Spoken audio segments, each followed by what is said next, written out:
Push करंतु ही पारे। एबे एबे चिंतामणि कहलो। हाँ सर ए पूरा clear, audio video full clear, मूलरू क्लियर सर। अच्छा ये कौन गोटे प्रोब्लेम अच्छी। ये सर से काढ़ी आउ थे ये करंतु सर, प्लग इन करंतु। मो झील आणिक सब भांगा भांगी करते से कौन करे।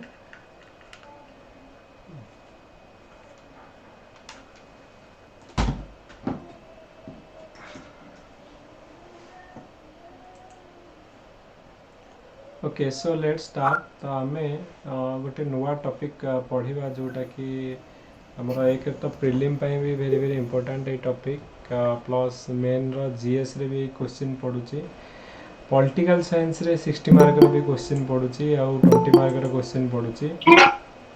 हिस्ट्री भी आमर पड़ुची। यस दुर्लभ, एनीवन हैव एनी क्वेश्चन?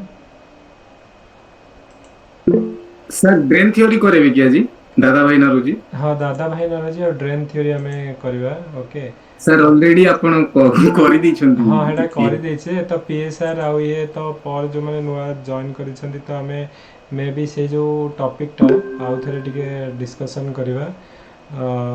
तो आपर मु आंसर आज देवर राइटिंग देवी मैंने लिखिया पे drain of wealth theory both हमर हिस्ट्री आउ पीएसआर पे। ओके हाँ सर किंतु असाइनमेंट दिया हिनी आपण किंतु टॉपिक कवर कर दी छन। हाँ टॉपिक कवर कर देछि सो दैट आउ थे हमें लेट्स डिस्कस करवा। तो मु भाबुछि कि मॉडर्न इंडियन हिस्ट्री आमे आउ जो बाकी जतक अच्छी कवर करवा तापर आमे एंशिएंट इंडियन हिस्ट्री को जंप करवा। ओके तो मे बी आउ 3-4टा क्लास पर जहाँ जहाँ बाकी अच्छी आउ गोटे आमर जो जो मूवमेंट गुड़ा बाकी अच्छी रिलीजियस रिफॉर्म मूवमेंट गुड़ा, तो ସେଇଟା ଗୋଟେ क्वेश्चन पड़ुची जोटा कि आमे डिस्कस करने करवा। आउ केतटा क्वेश्चन डिस्कसन कला पर आमे मॉडर्न इंडियन हिस्ट्री खाली जो प्रीवियस ईयर क्वेश्चन जितना पढ़ी लिखा और डिस्कसन करवा, जो साइड बाय साइड किंतु आमे एंशिएंट और मेडिवल स्टार्ट करवा। Okay sir okay sir. Okay so sir yes पुण्यस्मरण। सर गोटे रिक्वेस्ट थला सर जो स्टेटमेंट बेस्ड क्वेश्चंस अछि मॉडर्न इंडिया रो सेटा ही टिके माने सब गुडा आइडिया आसी परनी केमती अप्रोच करबा सेटा टिके डिस्कशन कर देबे sir definitely topic wise. Definitely कारण माने जो पढ़ुची जो स्टेटमेंट बेस्ड क्वेश्चन पढ़ुची आमे कौन किए कौन स्टेटमेंट उठे कही दउछन ताको कौन लिखिबा। Okay I will discuss that one. Okay no problem सेटा ओके डिस्कशन सर। करवा। सर तो लास्ट रोडे करजन कर पडितला सेटा ने कोठो भी माने पाई परलेनी हाँ हाँ हाँ केमती तो ठीक सेटा। अच्छे ठीक अच्छे आमे ताको डिस्कशन करवा। Okay okay sir thank you. तो फास्ट जो क्वेश्चन होची आमे जो दादा भाई नारोजी को ऊपर हमरो जो व्हाट सर यू जो मोर जो आंसर राइटिंग सर हम देथिलु सर देखा है भजन एक्चुअली देखा है नहीं जो पीएसआर रो केतटा हमें क्वेश्चन माने गोटे को जो दिया है पीएसआर बिलांकर देखा है हिस्ट्री हमें स्टार्ट ही करिने तो डेफिनेटली मुझे गुड़ाक देखीदेवी। Okay so may be another 2-3 days मुझे बिजी रही तापर टोटाली ईच एंड एव्री जो आम असाइनमेंट दौचे तार कमेंट्स विथ आंसर मु मार्क केते रहिला कहार कोथरे जेमती पीएसआर ग्रुप रे हम ऑलरेडी करूछु। ओके से सेम आम करू हिस्ट्री ग्रुप रे। ओके तो don't worry each and every question तुमको मार्क दिया फीडबैक दिया। ओके आउ फाइनली गोटे मॉडल आंसर भी हमें प्रोवाइड करवा। Okay don't worry. Okay so fast जे आमर जो दादा भाई नारोजी ऊपर आम डिस्कसन करिया पूर्व लेट्स नो आम सम ऑफ द पॉइंट कौन जानिचे दादा भाई नारोजी ऊपर। So you can raise your hand so that I can ask one by one तापरे यू कैन आंसर तापरे आम टोटल डिस्कसन करवा से टॉपिक ऊपर। Yes fast Chintamani. Sir Dadabhai Naoroji होचंदी fast जे कि हमर ब्रिटिश काउंसिल रे इलेक्ट ही जाइथिले हमर इंडियन फास्ट आउ तापरे से ड्रेन थ्योरी कहिथिले प्रेशर कुक विषय कि ब्रिटिश केमिति हमको शोषण करछंदी आउ केमिति हमर सेतिकी आउ। ओके एनीवन एल्स कौन कौन दादा भाई नारोजी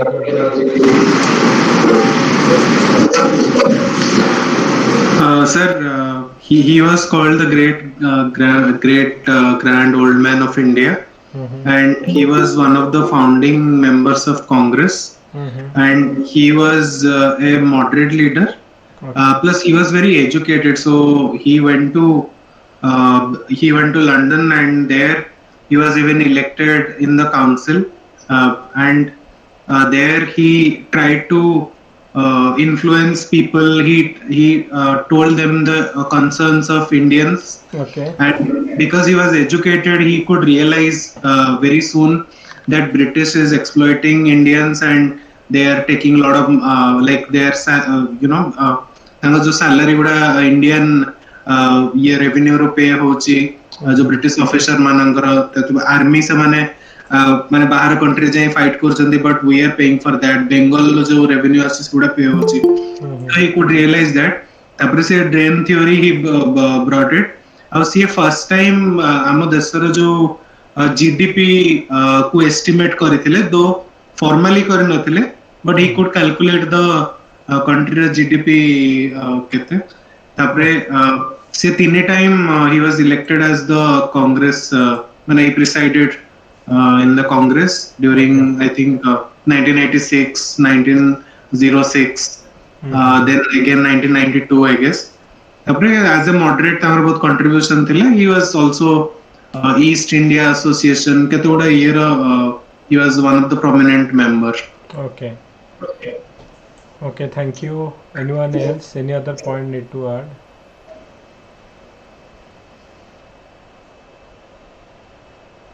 ଆଉ କଣ point ମନେ ଅଛି? He was first Asian to become a British MP. Very good, Riddhi. Okay. Any other point?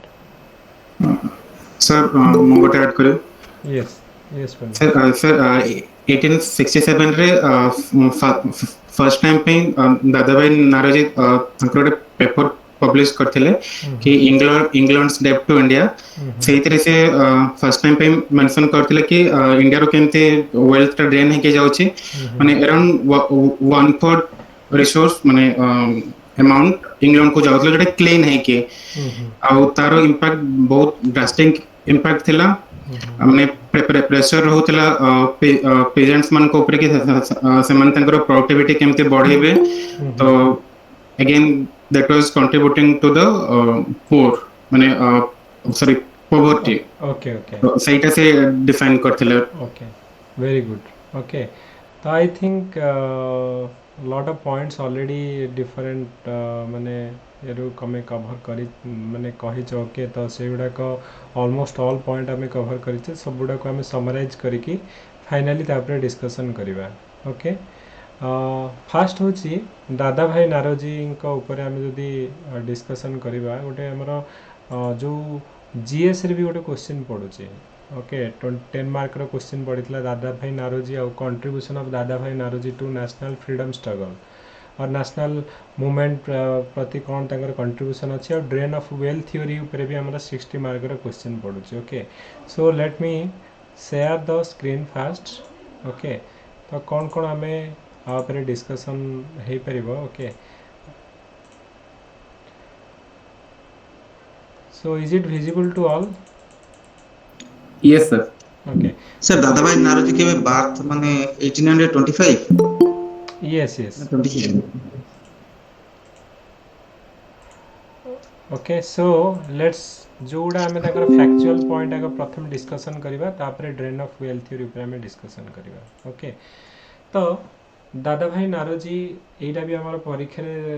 अन्य एसएससी और इवन ओपीएससी प्रीलिमिनरी भी बेले बेले माने इंपोर्टेंट पॉइंट ऑफ व्यू रु मन रखिबो ते ताकू grand old man of India कह जाए तो grand old man of India most respected person से हमर दादा भाई नारोजी थिले ओके तो सी born to a born on Bombay तो 4 सेप्टेम्बर 1825 रे पारसी फैमिली रे तो जनरली सी होछन जोरास्ट्रियन जने priest with a prominent lineage of Zoroastrian priest. The young Naroji therefore brought up to take his father's profession of conducting rituals and rites for the Parsi community. प्रथम Parsi community मानक ये rituals और rights करुले किंतु definitely तांको destiny आउ किछि थिला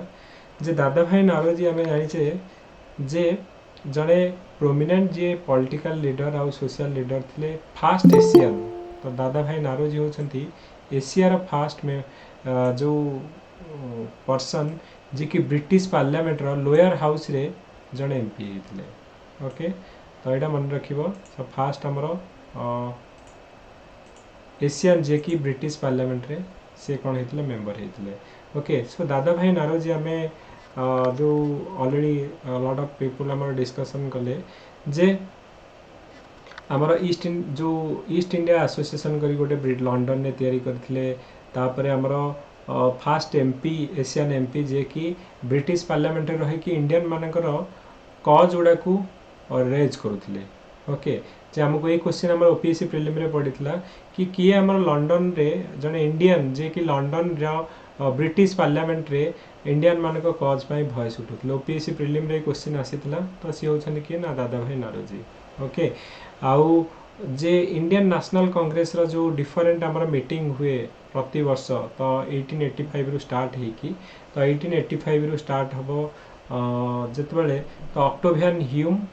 तो तांको संगे फाउंडिंग मेंबर किए थे ना दादा भाई नारोजी थे आउ दिनसा वाचा थे। तीन जन मिसिक actually Indian national Congress formation करते। ओके ऑक्टेवियन ह्यूम आम मोस्ट प्रोमिनेंट कहचे ऑक्टेवियन ह्यूम किंतु से जो ब्रेन बिहाइंड आईएनसी फॉर्मेशन पछरे ऑक्टेवियन ह्यूम का संगे आमर किए थे दादा भाई नारोजी और दिनसा वाचा थे। ओके तो प्रथम जेहेतु आउ ये जो ईस्ट इंडिया एसोसिएशन गोटे करें लंडन रे। ओके तो से आमर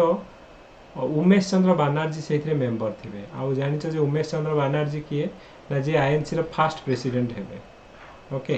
तो तांको संगे दादा भाई नारोजी संगे से थे। तो ता पर वर्ष दादा भाई नारोजी हेबे। पुणी आमर 1906 रे जो नागपुर सेशन हम से आईएनसी प्रेसिडेंट होते। तो एमती से 3 टाइम्स आमर आईएनसी भी प्रेसिडेंट होती। तो मोस्ट कंट्रीब्यूशन हूँ दादा भाई नारोजी जे जो ब्रिटिश रो जो इकोनॉमिक एक्सप्लॉयटेशन आमर इंडियन मानक करुले तो सेटा को एक्सपोज करुले। ओके एक्सपोज करते गोटे बुक लिखिते जार ना हूँ property and on British rule in India. Okay तो इंडियन से माने कहले जे ब्रिटिश माने they are not come here for the benefit of India. तो से माने इंडिया किसी डेवलपमेंट करना रादर देन से माने इंडिया रो जो इंडिया रो इकोनॉमिक अपॉर्चुनिटी को एक्सप्लॉइट करुछंती। तो इंडिया रो वेल्थ गुडा को ड्रेन करके जो कौन ना ब्रिटिश डेवलपमेंट करें केमी ड्रेन करें देखा सेटा। ओके ओके तो किंतु ड्रेन ऑफ वेल्थ थ्योरी आमर किए ना दादा भाई नारोजी यही कनसेप्ट देते। तेणु फास्ट मन रखियो फास्ट एशियन जे कि ब्रिटिश पार्लियामेंट रे थिले prominent figure and play significant role in Indian national movement. तो 1866 रे Dadabhai Naoroji founded East India Association यही मन रखियो कहीं यहाँ परीक्षा पड़ी था। ओके तो ईस्ट इंडिया एसोसिएशन किए फॉर्मेशन करते दादा भाई नारोजी कौटी लंडन रे। ओके तापर हूँ प्रोपागेटिंग द कज ऑफ इंडिया। तो इंडियन मानकर कज प्रोपागेट करने यहाँ सी कौन करते ना लंडन में फॉर्मेशन करते ईस्ट इंडिया एसोसिएशन। तो जो मैंने इंडियन जो इम्पोर्टाट आमर पर्सनालीटी इंडियन आ ब्रिटिश जो मैंने कि जॉइन करते उमेश चंद्र बनर्जी जे कि जाने आईएनसी फास्ट प्रेसिडेंट हेबे। ओके तापर he was the founder of the Indian national Congress along with आमर ऑक्टेवियन ह्यूम आउ दिनसा वाचा संगे मिसिकी से इंडियन नेशनल कांग्रेस रो फाउंडिंग मेंबर थिबे। ओके तो मोस्ट इम्पोर्टाट कंट्रीब्यूशन हेले कहले is unearthing the colonial economic exploitation that is आमर जो ड्रेन ऑफ वेल्थ थ्योरी। तो ये से एक्सपोज करते ब्रिटिश माने केमिति इंडिया को इकोनॉमिकली एक्सप्लॉयट करुछंती। Okay so most important contribution of the Indian national movement. तो सी गोटे बुक लिखिते यहाँ भी आम ओपीएससी प्रिलिम रे पड़ता जे property and on British rule in India एटा किए लिखते तो दादा भाई नारोजी लिखिते। तो जो थे से कहले he expose the economic exploitation of the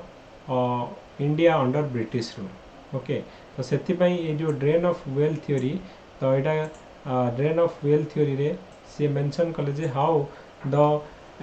British exploit the Indian wealth. Okay तो केमिति करूथिले से इंडिया रो वेल्थ को ड्रेन केमिति करूथिले ना फास्ट तो आमे जानि छे जे ब्रिटिश माने कोन करूथिले ना इंडिया रो रॉ मटेरियल बहुत चीप दाम रे किनुथिले ओके वेरी लेस प्राइस रे हमर इंडिया रो रॉ मटेरियल किनिकी से माने कोन करूथिले ना लंडन को से रॉ मटेरियल उडा नौथिले नेला बेले सेतरे किछि टैक्स लगो नथिले तो लंडन को नेला पारे सेठी कोन करिवे ना लंडन ने हमर सेही समय रे इंडस्ट्रियल डेवलपमेंट हेई आसुथला स्टार्ट हेतला तो लंडन रो इंडस्ट्रियल डेवलपमेंट को से माने बूस्ट अप करिया पई सेठी कोन कले ना सब रॉ मटेरियल रू सपोज आमे कहबा एठू कॉटन रो सब ये नै कि जाउथले तो सेठी कोन करिवे ना ताको प्रोसेसिंग करिकी थ्रेड बनै की सेथि क्लॉथ बनै की सेठू ड्रेस बनाउथले तो फिनिश गुड्स सेठी हमरो इंडस्ट्रियल डेवलपमेंट रे जेहेतु सेठी हेई छै तो मेसिन प्रोडक्ट गुडा को सेठू लंडन रे बनै की इंडिया रे आनी कि हमको चढ़ा दाम रे बिकुथिले तो हमर कोन होतला ना एक रे तो आमे जदि देखिबा जे आमे आज जो आफ्टरनून रे जो क्वेश्चन ए वर्ष गोटे पड़ीला यूपीएससी प्रिलिम रे भी पड़ीला जे जेहेतु से माने कोन कले ना जते बेले one way free trade policy में कोन ना नेला बेले भी तांको टैक्स लागु नथला जते बेले हमें प्रोडक्ट टा इंपोर्ट करूथले ब्रिटिश रे सेते बेले टैक्स लागु नथला तेनु तांको प्रोडक्ट टा कोन ना इंडियन प्रोडक्ट तुलना रे कम जो तुमको लगे कि लेस प्राइस तो सेटा तांकर प्रोडक्ट फिनिश प्रोडक्ट गुडाक मेजोरिटी से माने कोन करूथले ना बिकुथले इंडियन प्रोडक्ट गुडाक ता तुलना रे अन कॉम्पिटिटिव ही जतला जेहेतु रेट अधिक अछि तो इंडियन प्रोडक्ट न किनले कोन हबो तो इंडस्ट्री गुडाक बंद हे जबो तुम प्रोडक्ट ही किनिबेनी why will produce that product कहीं तुम से तैयारी करिवो जदि न तैयारी करिवो कोन हबो ना से इंडस्ट्री बंद हे जो इंडस्ट्री बंद हे गेले कोन हबो ना जो माने काम करछन से पर्टिकुलर प्रोडक्ट पे तुम सपोज कहीं तुम लुगा किणवेनि कि तुम ड्रेस किणवेनि खदी तुम खदी तैयारी करबनी खदी तैयारी न कले कौन ना जो लोक मैंने खदी संगे जोड़ी होगी थे से मैंने कौन हे ना बेकार हो जाए ओके अनएम्प्लॉयमेंट हो जाए तो आमर इंडिया रे अनएम्प्लॉयमेंट बढ़िबा किंबा आमर प्रोडक्ट जो डी इंडस्ट्रियलाइजेशन हवा पछरे कहार हाथ अच्छी ना ब्रिटिश मानकर हाथ अच्छी फास्ट कथा सेकेंड कथा होची जे से माने कौन करुथिले ना ब्रिटिश रे आमर तांकर आमे कहिले जे 1858 रे गोटे आमर secretary of the state for India गोटे क्रिएट करा जिवो गवर्नमेंट ऑफ इंडिया एक्ट 1858 रे तो तांको असिस्ट करिया पई 15 जणिया गोटे काउंसिल मेंबर रहबे तो सेही ऑफिस रे जहाँ सैलरी अलाउंस किंबा जहाँ कागज पत्र ठू धरिकी जहाँ भी स्टेशनरी खर्च होतला तो ताको किए दउतला इंडियन अरे भाई तमे ब्रिटिश रे ब्रिटेन रे बसिबो तमे जहाँ खर्च करिवो why Indian should pay that तो सेटा तुम ब्रिटिश दबा कथा ना तो इंडियन लोक मैंने सेटा पे करथिले से माने बाहर कौन करेंगे डिफरेंट कंट्री संगे वार करेंगे तो वार रे जहाँ खर्च हो किए माने बियर करिवो सेडा को किए सब दबो ना इंडियन माने देबे तांकर वार पई इंडियन माने पे करूथिले तांकर ऑफिस खर्च पई इंडियन माने पे करूथिले तांकर सैलरी अलाउंस पेंशन सब किए करूथिले ना इंडियन माने पे करूथिले तो ये सेटा एक्सपोज करके कहले जे इंडियन माने जदि आमे कहिबा जे हमर इंडिया एते धीरे धीरे जो इकोनॉमिकली डाउन हो कि ग्रोथ हो पानी द मेन कज हो कौन ना drain of wealth theory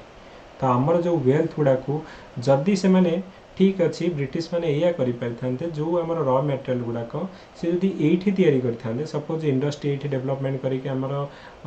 factory India रे से माने बसे कि जदि प्रोडक्शन करथांते कोन हेतांते ना इंडियन लोक माने फैक्ट्री रे काम करिथांते इंडियन प्रोडक्ट गुड़ाक सेही फैक्ट्री रे यूज हे कि प्रोडक्ट गुड़ा आमर इकोनॉमी बूस्ट हेथांता से माने करूथिले कोन ना एठू कम दाम रे नै कि तांकर देश रे डेवलपमेंट करिकी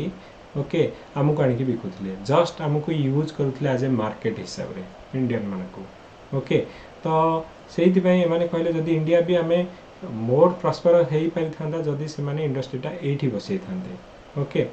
तो से जो ड्रेन ऑफ वेल्थ थ्योरी रे okay so he refers the unilateral transfer of the wealth from India to Britain resulting amar widespread of poverty and famine तो आमे देखिबा जे famine हला आमर पॉवर्टी है तो दैट इज मेन कज हूँ जो economic exploitation of the British एक तो आमको बहुत आम टैक्स नौते लैंड रेवेन्यू टैक्स आमर जमीदारी है रायतवारी की महलबारी रे तो से भी आम बहुत गुड़े टैक्स दौले ता बाद भी आम कौन करूँ ना ये आमको जो कौन ना इकोनॉमिक एक्सप्लॉयटेशन आमर वेल्थ गुड़ाक ड्रेन हो जाऊला तो मोस्ट इम्पोर्टाट कंट्रीब्यूशन कहले जे जो true nature of the British को एक्सपोज किए करथिले ना दादा भाई नरोजी ओके तो आम भाभी पारानी जे आमको हाँ आम भल करुँच भाविया देखला बेलू आम चेर काटी दौले से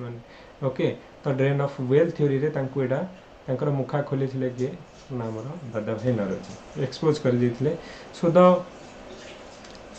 the use of the word on British तो से बुक रे ऑन ब्रिटिश जोटा आम कहले poverty and on British rule in India तो से on British in the title of book refer the exploitative nature of the British rule in India which was not the case in Britain which is progress से माने कौन ना Britain development करके India को exploit करुले सो नारोजी जो दादा भाई नारोजी जो ये जड़े आम इकोनॉमिक क्रिटिक थे यहाँ भी यूपीएससी प्रिलिम रे पढ़ी 3 जन का नाँ देता ओके दिनसा वाचा देता आमर आरसी दत्त आउ दादा भाई नारोजी यहाँ भर कहला कौ मैंने ब्रिटिश इकोनॉमिक क्रिटिक थे 3 जन एक ब्रिटिश इकोनॉमिक क्रिटिक थे आम देखा आगू दिनसा वाचा भी थे आरसी दत्त भी थे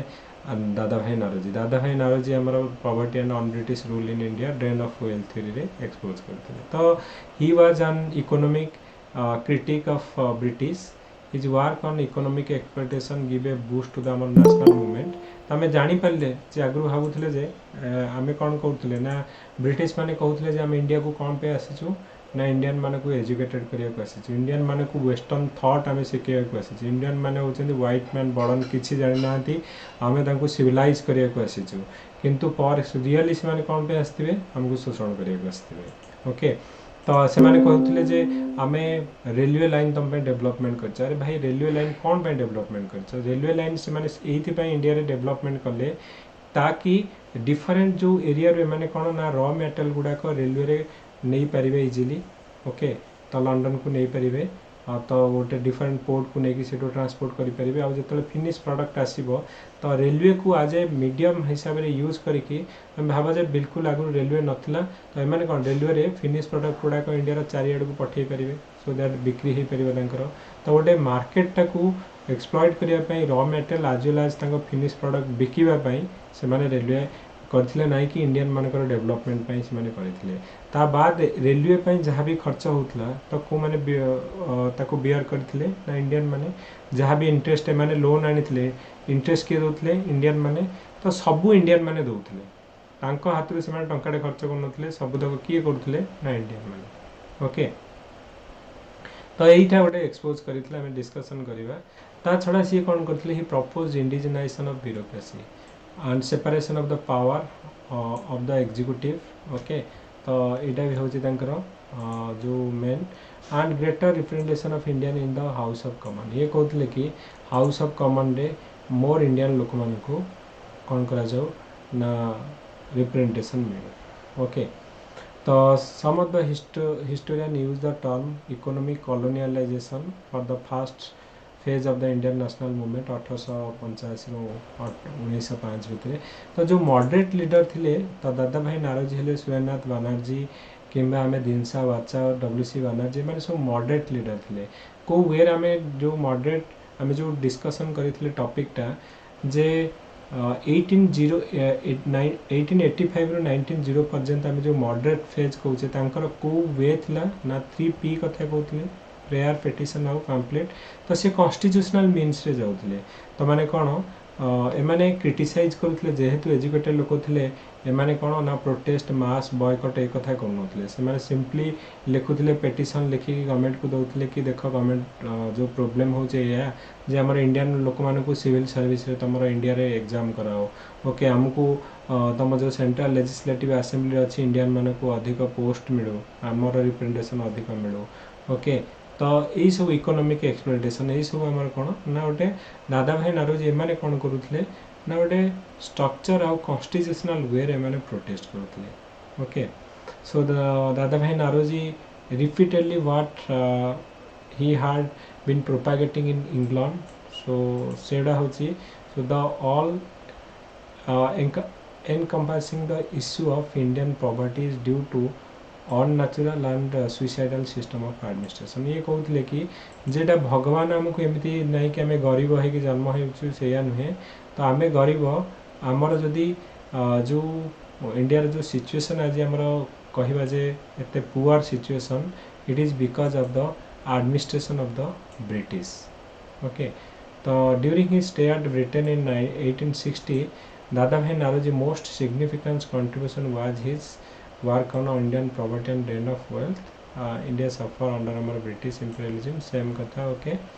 आउ होची जे सी कहते कि around 1/4 of the Indian revenue went out of the country and also added to the resource of England ये कहा कथा जे जेति कि इंडिया रे हमर रेवेन्यू होची जनरेट तार 1/4 इंग्लैंड को हमर ड्रेन हे कि जाउची आउ इंग्लैंड रो डेवलपमेंट प्रोसेस रे हमर लागुची ओके इवन इफ तांको समय हमें जानी छे जे हमर सेल्फ गवर्नमेंट जो हमर एमाने डिमांड करथिले स्वराज डिमांड करबे 1906 रे जो आईएनसी रो मीटिंग हबो नागपुर रे तीनटा रिजोल्यूशन पास हेतबो स्वराज बॉयकॉट हमरो तापरे स्वदेशी एमाने जो लॉन्च करिथिबे तो स्वराज पे एमाने डिमांड करिथिबे जोथि कि दादा भाई नारोजी हमरो थिबे कोन ना आईएनसी रो प्रेसिडेंट तो बिगिनिंग ऑफ 20th सेंचुरी जोतला हमें कहबा 1906 रे Dadabhai Naoroji openly calling for self-government, which according to him was the only option to stop the drain of wealth theory. Conclusion ने लिखी परिवा जे he was served as the president of Indian National Congress 1886 रे हितले 1893 रे हितले और 1906 रे beside representing India at International Congress for Social Democratic Act जो आमस्टरडम रे गोटे हमर हितला तो इंडिया को से रिप्रेजेंट करितले 1905 रे He permanently returned to India from Britain in 1908 at the ripe age around 83 age रे तांको सेति पई grand old man of India को जाय ग्लाडस्टोन ऑफ इंडिया भी को जाय तो तांकर डेथ हे जायथिबो June 30 1917 living a weighty bequests of experience and achievement behind तो जेतबेल तमे जदि लिखि परिबो जो 10 मार्क रो क्वेश्चन जदि पढुची जीएस रे यू कैन राइट जो जो तांकर इंपोर्टेंट हाइलाइट्स पॉइंट गुड़ाक ये तुम लिखिपर आउ ऑप्शनल जो 20 मार्क भी पड़ुची तो आ सांगे रे तुम ड्रेन ऑफ वेल्थ थ्योरी रो किछि पॉइंट्स हम एथे ऐड करबा ओके तो मु जदि कहबी मोटामोटी भाव में माने तांको आगो आमे बायोग्राफी ऊपर पढुचे तापरे ड्रेन ऑफ वेल्थ थ्योरी को जिबा कोन पॉइंट तुम मन रखिबो bullet point first Asian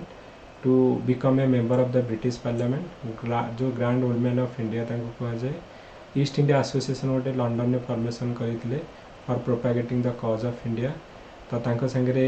Umesh Chandra Banerjee थे जी कि first president of INC Indian national Congress रा founding member along with Octavian Hume of Dinshaw Wacha most important काम हला तांकर जो book property and non British rule in India जो थे कि सी एक्सपोज करते the economic exploitation of India by the British तो ड्रेन ऑफ वेल्थ थ्योरी से देते तो आउ कौन डिमांड करते greater representation of Indian in house of common तापर आमर नेशनल सी कौन ना आमर जो ये इकोनॉमिक एक्सप्लॉयटेशन ने कही जे 1/4 of India revenue is draining towards आमर ब्रिटिश ओके तो किसी पॉइंट तुम मन रखिबो जे तीनटा आमर जो ईयर रे से आईएनसी रो प्रेसिडेंट हेथिले ओके तापरे Indian international congress for social democrat आट आल्टन रे सी इंडिया को रिप्रेजेंट करथिले तो ये गुडाक आम फाइनाली मन रखियो बर्तमान आम देखा जे कौन आमर जो drain of wealth theory okay तो जो ड्रेन ऑफ वेल्थ थ्योरी ये 60 मार्क रे क्वेश्चन पड़ुची ओके जस्ट मिनट गाइस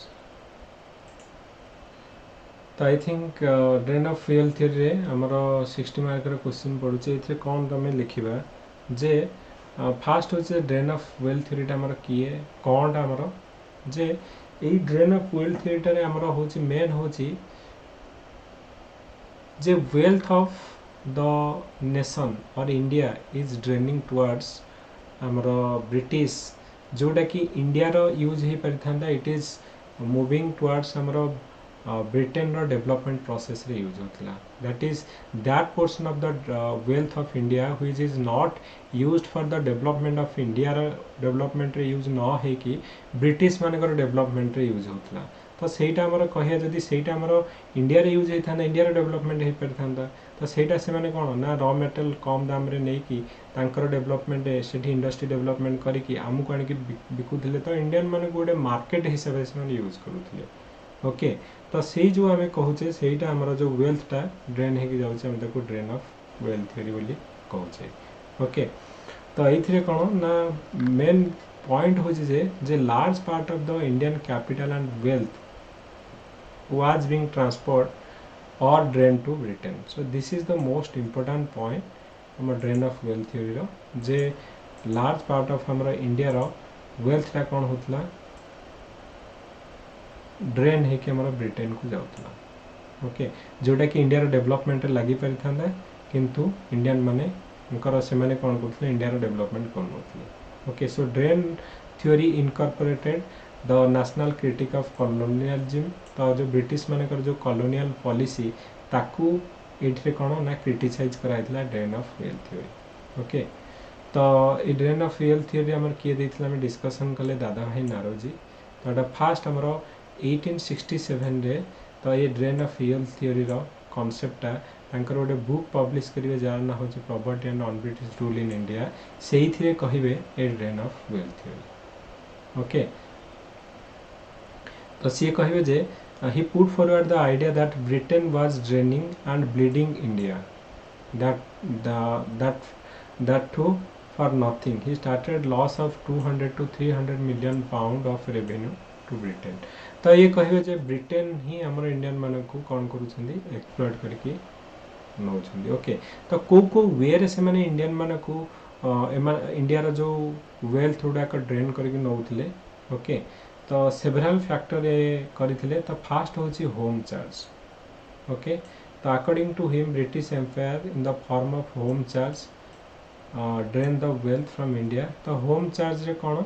ना home charge were the charge paid from Indian budget to the people at India London तो लंडन रो जो office हमें कहले जे हम गोटे secretary of the state for India गोटे गवर्नमेंट ऑफ इंडिया एक्ट 1858 रे क्रिएट हेतिबो तो सेही थ्री कौन हबो ना से मानकर सैलरी अलाउंस पेंशन तांका ऑफिस खर्च जहाँ भी इंडियन माने सेटा को बियर करूथिबे सेटा को हम कहबा होम चार्ज एटा भी क्वेश्चन पड़थिला होम चार्ज रे कौन आसीबो okay and also this expenditure हमें कहले incurred in England mostly the secretary of the state on behalf of India home charge रे कौन थिला देखिबा जे इंटरेस्ट हमरो इंटरेस्ट ऑन पब्लिक डेब्ट पब्लिक रे डेब्ट रे जो हमर जो इंटरेस्टटा एमाने जो लोन करके आनी थिबे ओके तार इंटरेस्ट को मैंने दौथे जो ब्रिटिश मैंने सपोज कहे आम कौन करूँ ना इंडियन रेलवे क्रिएट करुच तो रेलवे क्रिएट करने तो लॉट ऑफ मनी दरकार ना एम कौट आने कहे आम लोन करके आनबू तो लोन करके आनले इंटरेस्ट को मैंने पे करेंगे इंडियन माने पे करते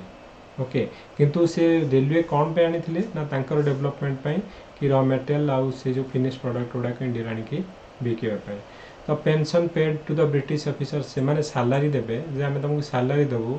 अलाउंस देबू पुणी तुम जो रिटायर्ड हम तार पेंशन भी कौन ना इंडियन मैंने दौले okay so interest on the public डेब्ट थिला किंबा pension paid to the British officer worked in India dividend of the East India Company allotted from हमर 1833 रु तो जो देख इंटरेस्ट देला बेलू आम देवु कि डिविडेंड जो आसो से रखिए धर आम कौन प्रॉफिट है आजिका डेट्रे आम कह जो पब्लिक सेक्टर कंपनी गुड़ाक अच्छी एनटीपीसी है भेल है कि इवन इफ आरबीआई कथा कहूचे तो आरबीआई जहाँ प्रॉफिट कर से प्रॉफिट गवर्नमेंट को दौला ना नहीं गवर्नमेंट को दब तो सिमिलरली जदि ईस्ट इंडिया कंपनी किसी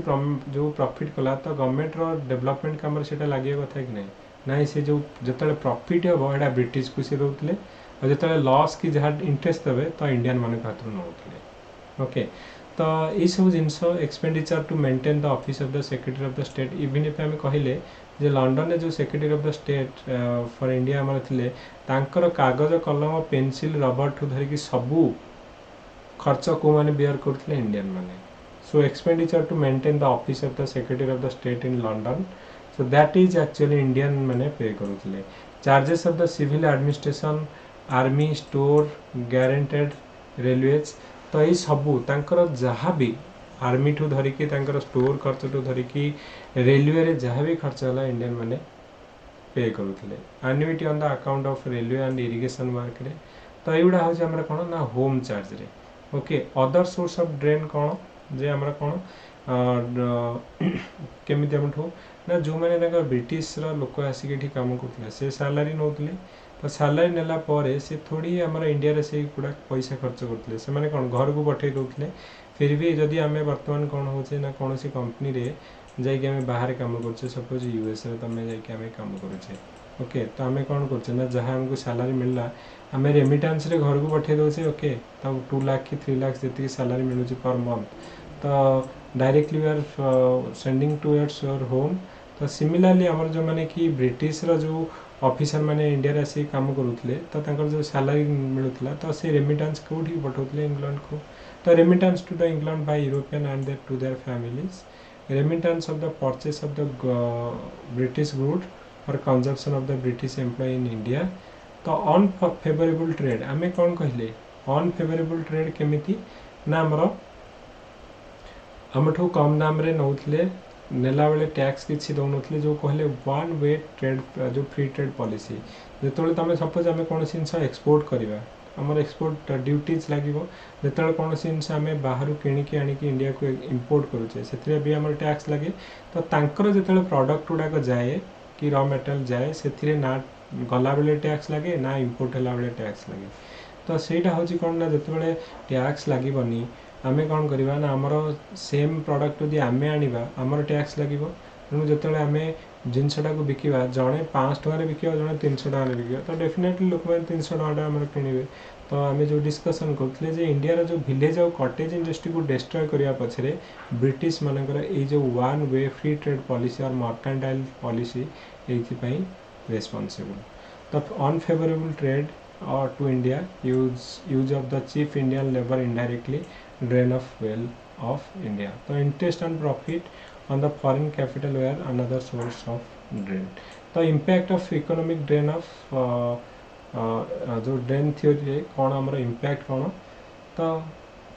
ये जिते बेले हमारा 1867 रे ए थियोरीटा देले तो लोक मैंने आश्चर्य होले सत कथा एटा जे हमर आमे भाबुचे जे हमर डेवलपमेंट करूछन किंतु हम देखला बेलू आम लुटी नौछन पैसा से माने ओके तो 1867 ऑनवर्ड्स तो after this economic drain of wealth theory पर लोक मान को भीतर अवेयरनेस धीरे धीरे बढ़िबो लोक माने धीरे धीरे ब्रिटिश मान को जो नजरिया ब्रिटिश मान को पई थिबो आहुरी माने कोन हबो ना तांको से माने सस्पिशियस नजर देखिए आउ दे केम टू माने जो माने कि एजुकेटेड लोक तो धीरे धीरे से माने को भीतर गोटे बॉन्डिंग क्रिएट हबो नेशनलिज्म रो फीलिंग क्रिएट हबो जोडा कि फ्यूचर जो नेशनल मूवमेंट रे जोडा हमको हेल्प करि परिबो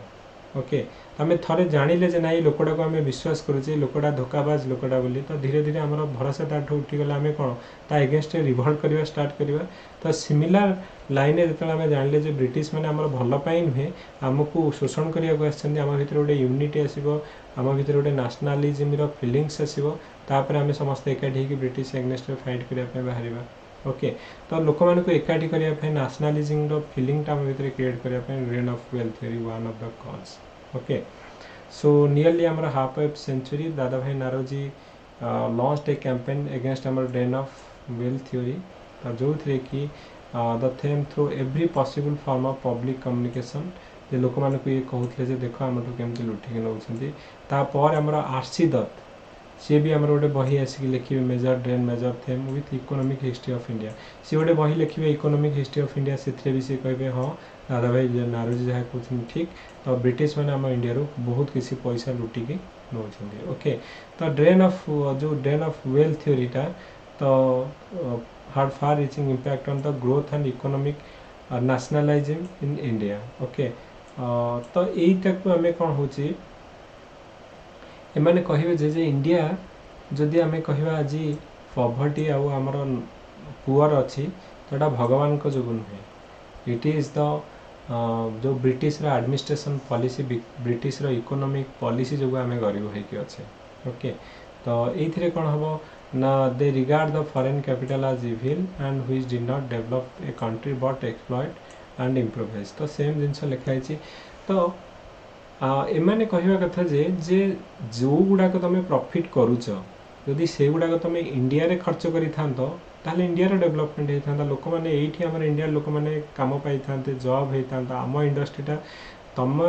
प्रॉफिट कर जदि से जो प्रॉफिट जोटा हो जदि इंडिया रे सेटा इन्वेस्टमेंट करके डेवलपमेंट करि थान तो इंडिया प्रॉस्परस हे थाना तमे कोन कलो ना जहाँ प्रॉफिट हिला ब्रिटेन ने नेक डेवलपमेंट कलो तुम देश को माने कोन कलो ना प्रॉस्परस करी चलो इंडिया गरीब हे चलेला ओके तो ये कहया कथा जे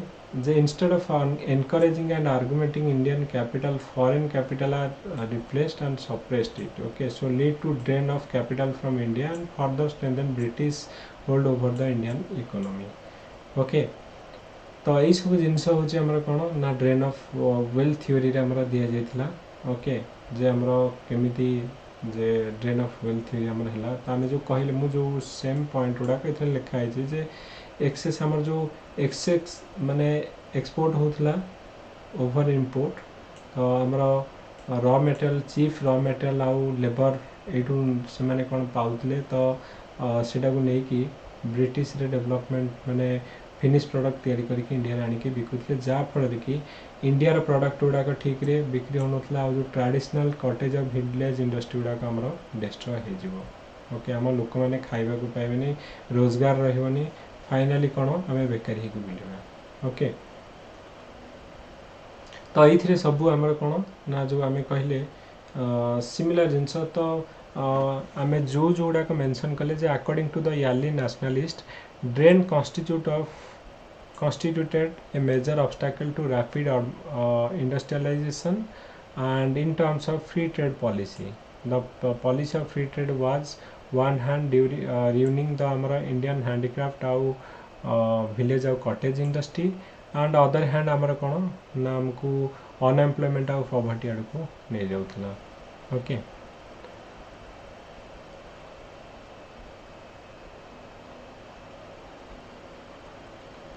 ओके तो यहाँ हूँ आमर कौन ना जो drain of wealth theory main हूँ आमर कौन ना drain of wealth theory component गुड़ा कौन ना सेटा को खाली लिखिब पर आम इम्पैक्ट लिखा जे ड्यू टू दिस आमर इंडियन जमी हैंडीक्राफ्ट विलेज इंडस्ट्री गुड़ाक केमती डिस्ट्रॉय होता wealth that wealth can be used in India for development of Indian industry and prosperous आमे कहबा जे इंडियन इंडस्ट्री डेवलपमेंट होता इकोनॉमिक आमर बूस्ट ऑफ होता प्लस एम्प्लॉयमेंट बढ़ी था युवाक आमर ये जो ड्रेन ऑफ वेल्थ जो हो पारानी तो को जो आमर वेल्थ गुड़ा ड्रेन होता ना तांकर सैलरी अलाउंस पेंशन ऑफिस खर्च मिलिटारी रेलवे सब आम पे करुले से माने जहाँ सैलरी पाउले सब यूरोप को पठाउले ओके आमर वन वे आमर free trade policy okay interest payment ये सब गुड़ा आमर होता कौन ना इंडिया रू जो ड्रेन हो जाता है ड्रेन ऑफ वेल्थ थ्योरी तेणु दादा भाई नारोजी और ड्रेन ऑफ वेल्थ थ्योरी जदि 20 मार्क क्वेश्चन पड़ो आउ 60 मार्क क्वेश्चन पड़ो तो Dadabhai Naoroji drain of wealth theory कौन थिला जे ड्रेन ऑफ वेल्थ थ्योरी माने कौन आम कहले जे पार्ट ऑफ इंडियन कैपिटल जोड़ा कि और wealth which is not available for Indian use but it is use to develop आमर ब्रिटिश रो इकोनॉमिक डेवलपमेंट जो करिया को जाउतला ताको आमे कहउतले कोन ना drain of wealth theory okay तो आ ऊपर आमे कोन करबो ना तमे 60 मार्क और 20 मार्क रो जो question okay may be PSR एटा ऑलरेडी 60 मार्क रो गोट थर पड़ीथिला ना कोन okay we need to check 20 mark किंतु डेफिनेटली आफरे पड़ीची ओके दीटा आगो पई एटा गोटे इंपोर्टेंट टॉपिक प्लस प्रीलिम पई भी हमरो ओपीएससी रे 3 टाइम्स पढ़ी सारी यूपीएससी रे आ भितरु 5 ना 6 टाइम्स क्वेश्चन पढ़ी ड्रेन ऑफ वेल्थ थ्योरी और दादा भाई नारोजी ओके तो निहाती गोटे इंपोर्टेंट टॉपिक तो निहाती जति आम ये जो जी पढ़िले जस्ट से आइडिया रखिले at least we can do guess करके करें जे कौन कौन आ भितर होता okay so do we guys get any points like किसी आइडिया आसला जे कौन कौन हमरो drain of wealth yes sir कौन थिला एथिरे कौन हेतला किछि सर 60 मार्क रो क्वेश्चन लिखला बेले पॉलिटिकल थॉट गोटे दिटा कोटेशन दबु की सर डेफिनेटली ता पूर्वरु जो हमर दादा भाई नारोजी करो ता पूर्वरु भी गोटे मु कोटेशन माने जो अछि से जो कहिथिले तांकर ओरिजिनल जो ड्रेन ऑफ वेल्थ थ्योरी जो तांकर राइटिंग ओके सेडा ही परीक्षा रे पढुची जस्ट हमको देखे दोची ओके ता पूर्वरु गोटे क्वेश्चन हमरो पढ़ीथिला कोन ना से 60 मार्क से जिनस से मेंशन कराई इवन इफ एटा भी गोटे क्वेश्चन पड़िला जेटा दादा भाई Naoroji कहिथिले it is not pitiless operation of economic loss, but it is thoughtless and pitiless action of the British policy. It is the pitiless eating of India's substance in India and further pitiless to drain to England. It is short, in short, it is pitiless perversion of economic loss by the sad bleeding to which India is subjected, that is destroying India. तो Dadabhai Naoroji स्टेटमेंटा कही तो जो drain of wealth theory रे तो सी कही जे economic loss जो आमर केमिति जो इंडिया रो एक्सप्लोटेशन माने करूथिले तो ये जो पिटिलेस वर्डटा इथरे बहुत थरा यूज हेछि ओके हम देखिबो जदी मोर देन हमर अराउंड 10 टाइम्स यूज हेछि ओके तो यहाँ हूँ directly drain of wealth theory रो बही रे तांकर जो दादा भाई नारोजी को बही रे से निजे एटा लिखिछन्ती ओके तेणु तमे आमे जो आरसी दत्त आ दादा भाई नारोजी एमानकर डायरेक्टली जो स्टेटमेंट गुड़ा को भी जो 60 मार्क रे मेंशन करि परिबो जो इथे मेंशन करिक तार मीनिंग जो आमे कहिले जे जो को वे रे हमको ड्रेन करिक नउछन्ती ता जोगु हमर इंडिया रे कोन इफेक्ट पडुतला तो सेटा तमे मेंशन करि परिबो ओके सो फास्ट तमे एटा आंसर टा लेख तो तापर आमे तार आंसर टा फाइनली डिस्कशन आ तार आंसर मॉडल आंसर मु तुमको कहबी ओके तो कंटेंट कोन रहइबो जानलो जे economic drain of wealth theory कोन तो को सर पीडीएफ टा देबे सॉरी ये पीडीएफ टा हां हां हां ट्रेन ओके नो प्रॉब्लम मु एटा तमरो जो हमर जो फोल्डर अछि ना से फोल्डर रे ऑलरेडी आई थिंक मु ऑलरेडी एटा रखी देछि okay you can check that one कारण पूर्व जो फोल्डर शेयर करा हितला सेथरे ऑलरेडी अछि ओके सर जहाँ भी इम्पोर्टेंट डॉक्यूमेंट और जहाँ भी माने जो कॉन्सेप्ट रो जहाँ भी हम पे ऑप्शनल पे दरकार you can get there itself okay तो different metal there is no माने मेटल पे डोंट वरी कौनसी भी मेटल मिल जिवो किंतु ताकू प्रॉपर वे रे बुझीबा अंडरस्टैंडिंग करके लिखिबार अछि हजार हजार मेटल तुमको मिल जिवो इंटरनेट रे freely okay but you have to know that thing कि कौन लिखिबार अच्छी केमती लिखिबार अच्छी that is the way तमे निजे डेवलप करिवो एटा केही तुमको सिखै परिबेनी ओके तो जे भी हमरो जदी हमें कहिबा टॉप रैंकर भितर होउछन्ती it is because of their writing skill आउ अंडरस्टैंडिंग केमती अच्छी आ खाली घोषी देले कि जो मेटल हम पाखे हजार हजार मेटल कलेक्शन कर रखले जे हमर हे जिवो that does not matter okay so don't be a collector of material माने सेटा को डाइजेस्ट करो और निजे ताकू लिखिबा राइटिंग स्किल अनलेस अंटिल निजे न लिखले हे परिबनी okay so don't think just try to ink whatever the thoughts तमे बुझिलो okay so try to reflect that one आ जो मेन इंपोर्टेंट पॉइंट गोटे तमे जदी निजे लिखि जा आंसर तमे परीक्षा बेले देखो ताकू 5 मिनिट्स देखि देले हे जिवो आ गोटे अन्य जदि तुम आंसर तुमको दि जाइए यू कैन नॉट माने जिते थर पढ़ले मन रही कौन पॉइंट थिला बोली ओके सब बेस्ट हूँ निजर नोट ओके सबू पढ़ निजे गोटे फाइनल बनाओ ओके तो यहाँ हूँ मेन कथा हूँ डोंट नो आमर परीक्षा तो केबे जना पड़ो मे बी आउ नेक्स्ट वीक सुधा आम जना पड़ केमती कौन कारण मेन रिजल्ट शुणा जाऊे नेक्स्ट मंथ 15 सुधा आसबार अच्छी नेक्स्ट ईयर जो माने लास्ट ईयर जो मेन रिजल्ट तो ता से परठू तुम भाव जे जदि भी हुए जदि रिजल्ट बाहर के तुम अगस्ट कारण तांकर जो कैलेंडर रे लिखाई अगस्ट मिड अगस्ट सुधा तांकर फाइनल रैंक बाहर जदि से अनुसार से माने बाहर भी करूछंती तो अगस्ट लास्ट किंबा हमर सेप्टेम्बर 15 तारीख भितर हमर प्रीलिम परीक्षा हो सो अनदर आम जो रहिला जदि आम धरिबा अनदर 2 months रहिबो so that will be very crucial for आमर प्रीलिम पई तो वंस थर मेन रिजल्ट बाहला पर stop everything only focus for main sorry prelim okay तो प्रीलिम गोटे थर पास होके आस 5000 भितर तापर आम ओडिया इंग्लिश भी करूचे पढ़ुचे ओके तो माने side by side don't neglect Odia English ए वर्ष तो बिल्कुल नुहे कारण ए वर्ष जब तुम क्लास 1 ऑफिसर हो न लाइफ रे बहुत डिफिकल्ट हो क्लास 1 ऑफिसर होगा बहुत गुड़े पिला मु जानिबार जो माने कि फ्रेंड सर्कल जो माने को मु जानी जो माने ग्रुप बी रे अछंती all are writing this year for civils माने class 1 officer ପାଇଁ so is this year the competition will be very tough okay ତେଣୁ more focus କରିବ prelim ପାଇଁ ଆଉ language ପାଇଁ ତ ଏଇ ଦିଟା ଯଦି क्लियर कल तो डेफिनेटली तुम भाव जे गोटे क्लास 1 ऑफिसर हमार चांस बहुत अच्छी ओके तो गोटे थर माने हो गला पर लीव एवरीथिंग तुम जदि सब भूली जीव भी ड्रेन ऑफ वेल्थ थ्योरी कौन थी कि this is not at all ये जो आम पढ़ुचे that is use for your माने मेन तो डेफिनेटली हो कौन माने आम जानिले जे गोटे नॉलेज तो हो किंतु तुमको लाइफ रे अलग किसी जो जो जो पोर्सन गुड़ाक लाइफ रे मे भी तुम 5 years 10 years पर एटा किसी दरकार हेनी दिस इज द वे जोटा कि तुम जो अपॉर्चुनिटी क्रिएट करुच्ची फ्यूचर पाई कि गोटे थर तुम एंटर कला परे that line is totally different पूरा लीडरशिप रोल को आसी okay and you will become a like power house आम जो कहूचे तो गोटे पर्टिकुलर डिस्ट्रिक्ट हो कि सब डिविजन हो so you will be like माने तुम भाव जे तो गोटे डिसीजन मेकिंग पावर तुम इनवॉल्व होकर रोच sitting with MLA MP and as well as the collector जदि असिस्टेंट कलेक्टर हो भी deputy collector okay so decision making रे तुम गोटे से रहिबो ओके तो सेटा निहाती तुम भाव जे एटा गोटे वे जोटा कि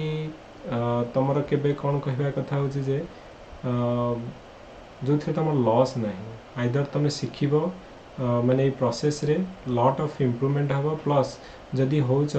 यू कैन लीड द माने चेंज करि पारि अन्य मान लाइफ ओके सो नेक्स्ट मु जानी पारुछि ए सिचुएशन टिके डिफिकल्ट कि पढ़िबा एते दिन धरि कि सब जिनस करबा डिफिकल्ट बट जो माने तो डिफिकल्ट क्रॉस करके जिवे everyone will remember those who cross the difficult path जदि तुम क्रॉस करी किछि अचीवमेंट करिछ देन पीपल विल रिमेंबर कि तुमको एग्जांपल देबे अदरवाइज आमे तो ऑर्डिनरी हे कि रहिले वी शुड बी ऑर्डिनरी हे कि रहिबा ओके सो एक्स्ट्रा ऑर्डिनरी हबा पहले से एक्स्ट्रा परिश्रम और एक्स्ट्रा पेन नबा को पड़िबो so take and be ready for that extra pain it is माने मु कहबी जे want to take that pain for जो 1 year सो दैट कि आमे कहबा जे जो नेक्स्ट 4-5 months जदि तुम एक्स्ट्रा पेन नब next 40 to 40 years will be get the तुमर से जो रिजल्ट से जो एबे जो सैक्रिफाइस करिछ तुम लाइफ रो तार रिजल्ट एते मु कहबी जे मल्टीपल पाइबो तुम टाइम्स ओके 100 times तार बेनिफिट पाइबो तुम इनटू 100 कर दियो जो आज तुम जो एफर्ट दउछ तुम भाबो जे each and every minute you are giving that time for your future to making माने तमे यू आर आम जो कुहा होछि जे you are not the aspirant you are the officer in the process जे ऑलरेडी तुम मैंने ऑलरेडी ऑफिसर है कि ट्रेनिंग रे अच्छे बोली भाव okay once you cross this one जो दिन तुम सिविल सर्विस पाइबो तुम भाव जे यू जो ऑफिसर इन ट्रेनिंग रे थिलो now you are confirm okay जेमति कि हमर जो कौन सी कंपनी जॉइन करिया पई 1 year प्रोविजन पीरियड थाए ना तापर तुम परमानेंट एम्प्लॉय हो तुम भाव जे you are the officer now in process once confirm हैला पर पाइला पर you will be a permanent civil servant okay so be ready for the battle this year so this year will be very tough so take that pen extra put that extra effort to become extraordinary than ordinary कारण मु सब बेले कहि आसी जे civil service होची game होची हमर 1600 people भितरे 60,000 पीपल दउछनी माने डज नॉट मैटर कि 60,000 पीपल सीरियस अछंती ओनली सीरियस कैंडिडेट होछंती 1600 पिला जो मानकर खाता देखा हबो okay so if you are not coming under that 1600 जदि आमे कहबा नै मोर लक खराब थिला then that is not acceptable okay 1600 पर तमे कोन लिखिलो जदि इंटरव्यू रे 5-10 मार्क्स रे कटिगला दैट इज लक किंतु जदि हमर बिल्कुल खाता देखा होनी that is not coming under luck then in that case तमर एफर्ट ठीक नहीं अदरवाइज तमर स्ट्रेटजी ठीक नहीं तो दुईटा के भितर गोटे ओके सो एटा को माइंड रे रखी कि हमें पढ़िबा आ डेफिनेटली हमर पॉजिटिव रिजल्ट हबो ओके आ एथर निहाती तुम भाव जे this is my last chance आपरे मु सिविल सर्विस दउनी आ एथर ही मु सिविल सर्विस रे क्लास 1 ऑफिसर होउची एया को गोटे लेखि कि मारी कि रख आउ ताकू टारगेट रख जे नेक्स्ट 10 months ମୋ ପାଇଁ ପୁରା ମାନେ difficult phase. I have to cross that one. To if I want to create some history or become an example for others, then next जो 10 month will be ମାନେ ସେଇ period जे कि ମୋତେ ଗୋଟେ परफेक्ट लीडर क्रिएट कर तेणु तुम निजक ही next 10 month दियो जोटा कि तुम लाइफ टाइम अचीवमेंट रे एटा हेल्प करिवो okay so thank you everyone so will meet tomorrow morning आमे गोटे प्रीलिम क्लास करिवा ओके एंड द जो आफ्टरनून में भी तो may be another 2-3 days so we'll not take any class so maybe some shifting is happening so after हाँ yes भाई जानती दिवो एनर्जी लेवल तबे पूरा माने जीरो एठी 15 दिन ला पड़ी होनी ओके ना ना डोंट वरी ओके एनर्जी परीक्षा जतले नोटिफिकेशन आसी जीवो ना सेतबेले माने ऑटोमेटिक एनर्जी आसी जीवो ओके मु भी एठी 2-3टा क्वेश्चन और 2टा कोन लिखि छी और 2टा लिखि नहीं पठेई नहीं पोस्ट करी नहीं हां ना डेफिनेटली ओके मु देई देबी जो क्वेश्चन उडा को डोंट वरी टेक माने मो कहा कथा ला दौड़ीबार नहीं वर्तमान समय होची तमरो धीरे धीरे चालो माने मो कहा कथा मैदान केबे छाड़ना स्टिल आमे जो माने इवन इफ जो जतले डिफिकल्ट लागुछ ना सेही पोजीशन रे जोडा तमरो स्ट्रांग पॉइंट जो सब्जेक्ट रिवीजन करो डोंट रीड एनीथिंग न्यू कारण जदि सब बेले न्यू पढ़िया को भी इच्छा होनी जहाँ पढ़ी से ताको रिवीजन करो सेटा तमरो कॉन्फिडेंस बूस्ट अप करिवो ओके या नहीं कि मु सबुदिन सिचुएशन ठीक नहीं आज पढ़िली काली मोर इच्छा होनी एमती आसीबो एमती नहीं कि जे मणिषर लाइफ होची साइनेसोडल केमिति आमे भाबुचे जे आमे गोटे लाइन रे ही ऊपर को उठी जिबा तो डेफिनेटली मणिष माने ही आमे प्रतिदिन सेम एनर्जी लेवल रहबनी सेम हमरो पढ़िबार मोटिव रहबनी को दिन 6 घंटा पढ़िया तो आ को दिन घंटाटे पढ़िबा किंतु डोंट दे थिंक नाइ मु पढ़ुनी माने हबनी बहु बेले लागिवो ए हबनी आ छाड़ो ओके तो जतबे सेही भलिया लागिवो এবং सेही फेस्ट आदि क्रॉस करी गला जे नाइ हबनी नाइ के हबनी फेस्ट आदि तमे क्रॉस करी गला जे नाइ धीरे धीरे पढ़ी की मे बी क्रॉस करी गला ताहले तमर गोटे कॉन्फिडेंस ये ऑल अबाउट तमरो निज ऊपर भरोसा रहबा दरकार जे जदी तमे तम निज ऊपर भरोसा करि पनो ताहले हेई परिबनी 2टा खंड क्लास एते माने वीक थिला 2टा क्लास मु सोई पड़ची भी करिनी क्लास उठला क्लास सब्जेक्ट डोंट वरी ए क्लास कोन अछि ये निजे पढ़ी परिबो जोटा हम आगे पढुचे जे भाबनी जे मु जणे पढी देले जे पढी देबो तमे सब किछि से आनु निज ऊपर भरोसा रखो इवन इफ तमे किछि न पढिले भी सबटू बेस्ट इंपोर्टेंट थिंग होचे तुम निज ऊपर कॉन्फिडेंस रहया कथा जे यस आई कैन डू सेटा होच most important thing A drain of well theory you can YouTube रू पढ़ी परिबो अन्य सब ये रू पढ़ी परिबो नॉलेज सबुठी अछि किंतु करिवारे तुमको अछि से जो कॉन्फिडेंस ता जे आई कैन सेटा होच मोस्ट इंपोर्टेंट थिंग ए प्रिपरेशन में you can learn from anywhere तो जो 1935 और जो 9 रो जो एक्ट ता पढ़ी नथले की हां हां हां तार जो क्वेश्चन ता देथिले ये जो वर्तमान जो पढ़ेइले सब जंग ड्राइव रे अछि जे क्लास वाइज पीडीएफ देले टे भलो होंदे दे note definitely don't worry okay सब पीडीएफ हुई देबी मु एक्चुअली से जो पीडीएफ उडा हेदन करथिली कोड रखी छी मु आज ही कलेक्ट करके सब उडा का ग्रुप रे पठे देबे भलो क्लास वाइज रे भलो आज पढ़ाला आज सार देबी काल 2000 में सर जीवन नोटटा ओके एटा तुम भाबनी जे गोठर हबो बोली मोस्ट ऑफ द टाइम हमर प्रीलिम पर भी आहुरी बहुत थरा करबा ओके डोंट वरी ओके मो कहया कथा प्रिपरेशन तमे जोड़ी हे की रुहो ओके नाही मु 15 दिन हेलानी खाली मैडम के सहित ओडिया ग्रामर टिके पढुचे पॉलिटी पढुचे आ किछि बही आ जम्मा किछि पढि पाउनी सेतिक सफिशिएंट आ किछि पढिबा ही दरकार नै ओके सिनेला देहटा को पूरा अवसाद कर दोछि कोन कहला जाओ मोटिवेट कले आज को पढिबो पे धन्यवाद ओके तो इसे नहीं मु कहले प्रोसेस से प्रोसेस में वेट करो धीरे धीरे हबो सर फिनिशिंग ला करे ना पढ़ी हो गोटे मिनट भजवन फास्ट विश्व देन हां सर वैक्सीन ओके ओके ना ना भजन तम को मो वैक्सीन नेला ପରେ ମାନେ ଦେହଟା ମାନେ କେମିତି କମ୍ପ୍ଲିଟ କରୁଛି ଯେ ଆମ ବସି ରାତିରେ ପଡି होउनी ନାଇଁ ନାଇଁ 2 दिन 3 दिन एंती हबो भजवन मु भी वैक्सीन नेला बेले सेमती जर है कि बॉडी पेन होतला okay rest neo body more मते ज्वर होने कि तो बॉडी पेन खूब ज्वर होजी राती माने काली मु कोन करछु जानने आपण जो क्लास कले काली मु आउ से क्लास अटेंड करते जोड़ा पढ़ाई जे तमे भूली जाओ पढ़ाई नै बोली किछि ओडा आउथरे पढ़ा okay don't worry Yes, Vishwa. हाँ सर ମୁଁ କଣ ଭାବୁଥିଲି ମାନେ in case ମାନେ जो प्रिलिम्स ଟା सेप्टेम्बर रे हबो तो आई थिंक माने प्रिलिम्स ପାଇଁ 1 month would be fine to revise तो ମୁଁ ଭାବୁଛି if we can do some similar tests ମାନେ जो 250 मार्क ର ଆମେ ଯଦି କିଛି not the पूरा thing କିଛି portion maybe 20-25% ମାନେ वीकली କରିବା जे ସେଇଠି better ମନ ରହିବ ମାନେ हाँ नहीं डेफिनेटली विश्व ସେଇଟା ମୁଁ କହୁଛି ଯେ କାରଣ ସେଇ ସମୟରେ ଯେତେବେଳେ ଲାଷ୍ଟ ଯୋଉ ତମକୁ ଦିଆ ହେଇଛି ଟାର୍ଗେଟ ଯେ ମତେ 50 ଯୋଉ ରନ୍ କରିବାର ଅଛି ଆଉ 5 ଓଭର ଅଛି ତ ସେଇ ସମୟରେ ଯେତେବେଳେ ତମେ ଆଇଦର ଡୁ ଅର୍ ଡାଏ ସିଚୁଏସନରେ ଯେମିତି ପଢିବ ଏଇ ସବୁବେଳେ ପିଲାଙ୍କୁ ଯଦି ମୁଁ ଏବେ ମେନ୍ର ଆନ୍ସର ରାଇଟିଂ କହିବି ଲେଖିବା ପାଇଁ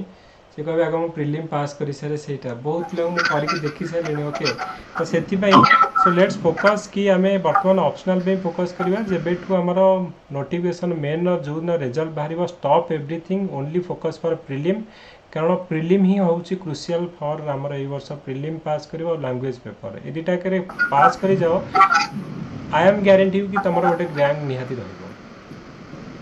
ଆଜ୍ଞା ମୁଁ ଏତିକି ଗ୍ୟାରେଣ୍ଟି ଯେ ଯେଉଁ 600ର ଜିଏସ୍ର ପଡ଼ିବ ଲେଖିକି ରଖ ଯେ ମୁଁ 550 ମାର୍କ ଡାଇରେକ୍ଟଲି ତା ଭିତରୁ ମାନେ ଆମେ କରିକି ରେଡିମେଡ୍ ଆନ୍ସର ତୁମକୁ ପ୍ରୋଭାଇଡ଼ କରିବି that is the for sure from my side ତେଣୁ ମେନ୍ ପାଇଁ ଓରିଡ୍ ହୁଅ ନା ଫାଷ୍ଟ ମେନ୍ରେ ତୁମର ଖାତା ଦେଖା ହେବା ପାଇଁ ଓରିଡ୍ ହୁଅ ଖାତାରେ କ'ଣ ରହିବ will write that thing correct thing will write but first we need to go to that phase first ତ ସେଇଟା ମୋଷ୍ଟ ଇମ୍ପୋର୍ଟାଣ୍ଟ ଥିଙ୍ଗ ଯେ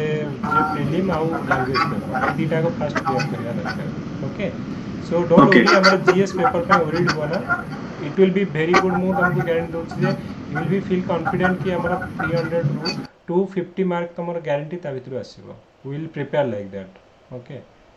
ओके मैं सर से जो actually the dilemma of fear कि मुझे माने ମୁଁ ଭାବୁଛି I am questioning my self कि मुझे 3 मास ଭିତରେ मेंस ପାଇଁ ପଢି ଦେବି वन କି मंथ 3 months नुह 1 month इज सफिशिएंट ମୁଁ କହିଲି ସେଇଥିପାଇଁ ତ ଆମେ 50% ଯଦି ତମେ ଏବେ ଅପସନାଲ କଭର କରିଦେଉଛ only 50% then you are very good ମାନେ ଯେ ପୋଜିସନରେ ଅଛ ଓକେ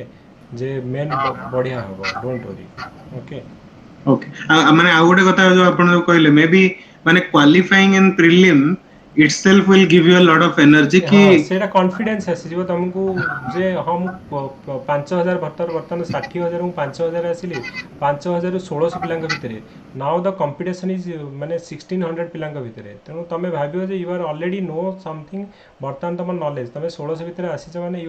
ତମର ରାଇଟିଂ ସ୍କିଲ୍ ସେତେବେଳେ ଦେଖାହେବ ତ ଫାଇଟ୍ ହେବ ଆମର 1600 ଭିତରେ ଓକେ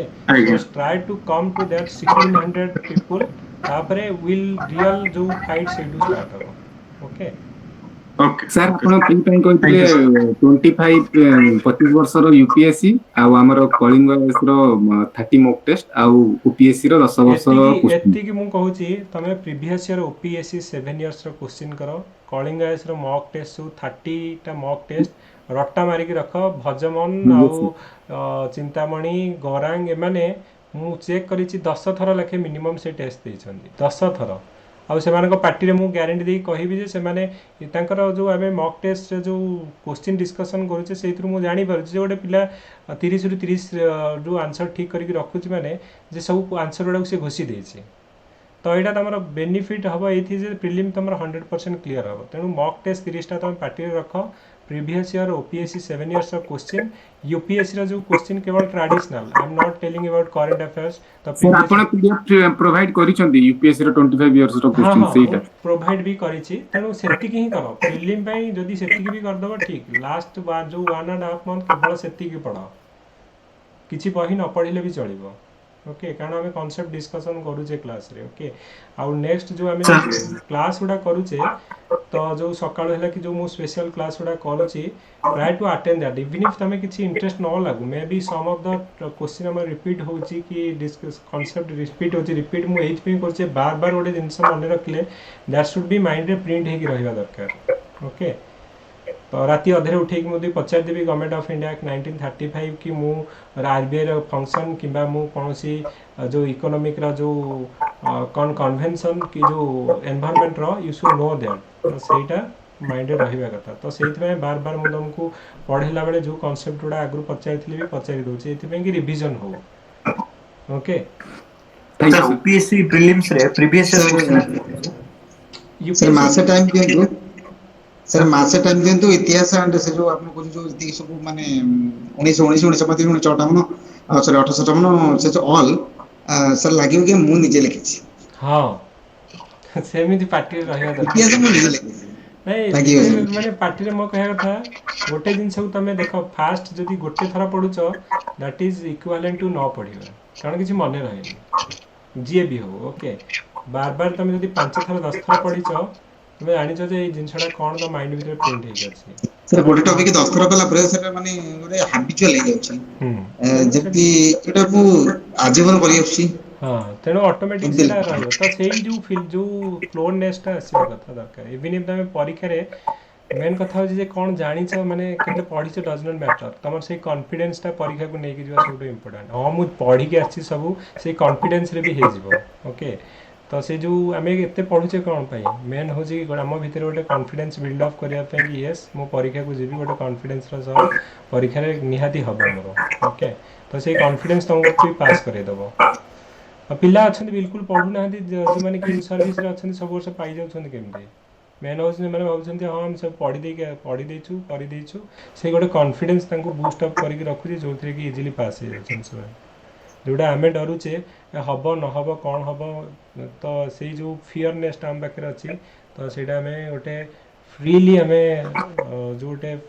जो करवा जो एफर्ट दे कि करवा डर लागुଛି ओके तो सेटा गोटे भी रहउछि fear factor okay okay don't worry just stick to the माने माने प्रोसेस निहाती हबो ओके सर सर हाँ हाँ सर ये सर प्रीलिम्स रो प्रीवियस ईयर क्वेश्चन रिपीट होए सर ओपीएससी प्रीलिम्स रे previous year question OPSC UPSC रा हुएनी नहीं ओपीएससी रे सर ओपीएससी रे तमे देखो प्रीवियस ईयर प्रति वर्ष 20 टा क्वेश्चन रिपीट हो तमे यदि 7 वर्ष रा क्वेश्चन करके जीवो एतिकी लेखि रखो 20 टा क्वेश्चन ता भितर पडिबो डायरेक्टली विदाउट ऑप्शन चेंज माने को सेक्शन रो सर साइंस ना पॉलिटी ना ज्योग्राफी एनवायरनमेंट हुए हमरो पॉलिटी हुए एनवायरनमेंट हुए हिस्ट्री हुए प्राय तमे देखिबो लास्ट टाइम तो 14 टा ना 15 टा साइंस क्वेश्चन रिपीट हेतला सर मु देखथिली हां साइंस क्वेश्चन रिपीट हुए तमरो इवनी पॉलिटी क्वेश्चन देखो रिपीट हो जे अच्छा okay okay so thank you everyone and good night we'll meet tomorrow morning and also in the afternoon okay thank you everyone good night sir good night sir good night Good night, sir. yeah good night